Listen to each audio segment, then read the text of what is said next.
আওয়ামী লীগের ভোট নিজেদের পাল্লায় টানতে বিএনপি ও জামাত এখন রীতিমতো প্রতিযোগিতায় নেমেছে, এমনই এক মন্তব্য করেছেন জাতীয় নাগরিক পার্টির আহ্বায়ক নাহিদ ইসলাম। মঙ্গলবার রাজধানীর চীনমৈত্রী সম্মেলন কেন্দ্রে এক সংলাপে তিনি দাবি করেন, আওয়ামী লীগ প্রশ্নে দেশের সব রাজনৈতিক দল এখনও একমত হতে পারেনি।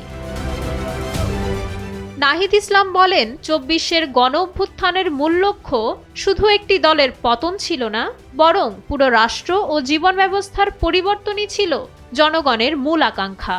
তবে সেই পুনর্গঠন প্রত্যাশা অনুযায়ী হয়নি। এনসিপির এই নেতা জানান, বাংলাদেশের রাজনীতির ইতিহাস বারবার প্রতিশ্রুতি ভঙ্গের ইতিহাস। তবুও বর্তমান বাস্তবতা মেনে নিয়ে এনসিপি নির্বাচনের পথেই হাঁটছে এবং আগামী নির্বাচনে গণভোটে হ্যাঁ জয়যুক্ত করতে কাজ করছে।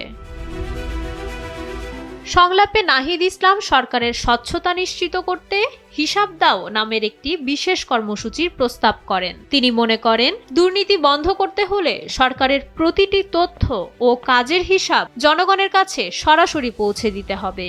স্বচ্ছতা নিশ্চিত না হওয়া পর্যন্ত সুশাসন সম্ভব নয় বলেও মন্তব্য করেন তিনি।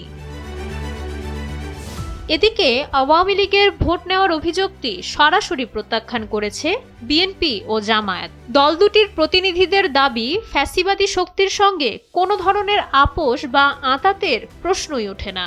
এই সংলাপে র‍্যাব বিলুপ্তির বিষয়ে এনসিপি একমত পোষণ করলেও বিএনপি ও জামায়াতের পক্ষ থেকে ভিন্ন মত লক্ষ্য করা গেছে। নির্বাচনকে সামনে রেখে আয়োজিত প্রতিটি সংলাপই যেন ভবিষ্যতের রাজনীতির জন্য একটি নতুন বার্তা। রাজনৈতিক দলগুলো নির্বাচনের পর এসব সংলাপের প্রতিশ্রুতি কতটুকু রক্ষা করবে, সেদিকেই এখন তাকিয়ে আছে সাধারণ মানুষ। মাইশা মালিহা, সময়ের আলো।